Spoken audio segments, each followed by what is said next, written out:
It started with a knock. Not loud, not urgent, just official. The kind of knock that doesn't belong in a peaceful neighborhood. I was in the kitchen when I heard it. Early morning light just starting to spill through the blinds. Coffee still brewing. My kid sitting at the table finishing breakfast. Another normal day. Or at least it was supposed to be. I opened the door and saw her, Linda Carter, HOA compliance officer, clipboard in hand, perfect posture, that same tight smile people use when they already think they are right. Behind her stood another woman holding a small stack of papers. And then I noticed something else. A utility truck parked halfway down the street. That didn't feel normal. Morning, Linda said quickly, not friendly, not rude, just controlled. I'm here regarding an unauthorized installation on your property. I blinked once. Unauthorized installation. She nodded, already flipping through a clipboard like she owned the conversation. Yes, medical equipment stored in violation of HOA exterior visibility policy. That's when I turned slightly and saw my kid behind me in the kitchen doorway. Quiet, watching. There was something she didn't understand yet. This wasn't decoration. This wasn't a rule about paint colors or fences. This was medical equipment. Essential. Life support level important. I stepped outside onto the porch. Linda, I said calmly, that equipment is medically necessary. It stays. She didn't react, just continued reading. HOA guidelines prohibit unscreened exterior storage of equipment visible from the street. I let out a slow breath. You mean the oxygen equipment? That made her pause for half a second. Half. Then she recovered. It's still non-compliant.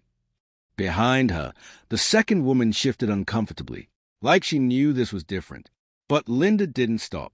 She pointed toward the side of the house. We've been instructed to remove any non-compliant items today. That's when I realized something. She wasn't here to ask. She was here to take. I'm not giving you access to anything, I said. Linda tilted her head slightly. This isn't optional. That sentence hit different, because she actually believed it. I looked at her directly now. You are not stepping onto this property. A pause. Then she gave a small nod to the man near the truck. And that's when I saw it. Movement. They weren't waiting anymore. They were preparing to act. I turned slightly toward the door. Go back inside, I told my kid quietly. They didn't argue, just disappeared behind the door. Click. Locked. Good. When I turned back, Linda had already moved closer to the gate. This is your final notice, she said. I stepped forward. No, I replied. This is your first mistake. That made her stop, just for a second, but it was enough, because in that moment, I saw something change in her expression. Not doubt, not fear, something worse. Confidence turning into entitlement, like she thought the system behind her made her untouchable. The utility truck door opened. 2 workers stepped out, not speaking, just moving toward the side of the house, where the medical equipment was. That's when I raised my voice for the first time. Stop. 1 word, but it carried enough weight that both workers hesitated. Linda didn't like that. She stepped forward. If you interfere with HOA enforcement, you're obstructing compliance procedure. I almost laughed, but didn't, because I saw the mistake forming, right in front of me. This isn't HOA property, I said slowly. This is medical equipment under federal protection standards. That made her pause again, longer this time, but instead of stopping, she doubled down and nodded at them again. Proceed. And they did. They walked past me, toward the side yard, toward something they had no legal understanding of. I stood still, watching, because I already knew something they didn't. This wasn't a violation issue. It wasn't a misunderstanding. It was going to become something much bigger.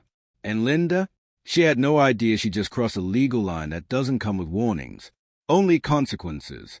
The moment they stepped past the side yard, everything slowed down for me. Not physically, mentally, because I already knew how this would end. They just didn't yet. The equipment was secured in a weather-protected medical enclosure, clearly labeled, clearly installed for medical necessity, and documented with physician authorization. The kind of documentation most HOAs never bother reading before they act. One of the workers reached for the latch. That's when I spoke again. Stop. This time, I didn't raise my voice. I didn't need to. Linda turned sharply. You are obstructing HOA enforcement. I shook my head once. No, I said. You are interfering with protected medical property. That sentence finally landed differently, because now there was paperwork behind it. Real paperwork. I pulled my phone out, not to threaten, to document. Already recording.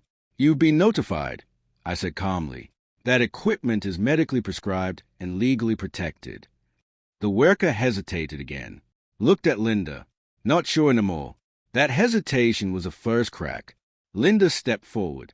This is HOA property regulation enforcement. We have authority. I looked at her, very directly. No, I said, you don't. And then I added the part that changed everything. This is theft if you proceed. Silence. That word hit harder than anything else. Theft, not violation, not compliance issue. Theft. One of the workers stepped back immediately. I didn't sign up for that, he muttered. And just like that, he was done. He turned and walked away. Now it was just Linda, still standing there, still trying to hold the situation together. But the structure around her was already collapsing. She pointed at the equipment again.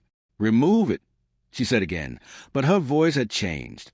Less certainty, more urgency. That's when I finally stepped forward. Slow, controlled, and I said something she clearly didn't expect. You just gave an unauthorized directive to take protected medical property from a private residence. I paused, let it sink in, then finished. That's not HOA enforcement anymore. Another pause. Then, that's grand larceny. Her expression changed instantly. Not confusion, recognition, because now she understood what she had stepped into. She took a step back, then another. Put it back, she said quickly to the worker who had already left. But it was too late. He was already gone. I didn't stop her, didn't escalate further. I just kept recording, because at that point, I didn't need to. 30 minutes later, the situation didn't resolve. It escalated the only way it legally could. A county officer arrived after a report was filed, then another, then a supervisor. I handed over everything. Documentation, medical authorization, footage, timeline. Linda tried to explain, tried to justify, tried to reframe it as HOA enforcement misunderstanding. But the words didn't land anymore, not in that context, because once law enforcement sees documented medical necessity, HOA authority stops being relevant. The officer looked at her directly. He said, you ordered removal of protected medical equipment from private property without legal authority. A pause. Then he continued, that constitutes theft under state statute. That was the moment everything ended for her. Not loudly, not dramatically, just officially. Handcuffs came later. Not rushed, not chaotic, routine. Linda kept repeating the same phrase. This is HOA authority. But nobody was listening anymore, because HOA authority doesn't override criminal law. Not ever. As she was led away, she turned once, looked at me. No anger this time, just disbelief, like she still couldn't process it. But I could, because I already knew how this works. People don't lose power all at once. They lose at the moment they assume they can use it without limits. And that was a mistake.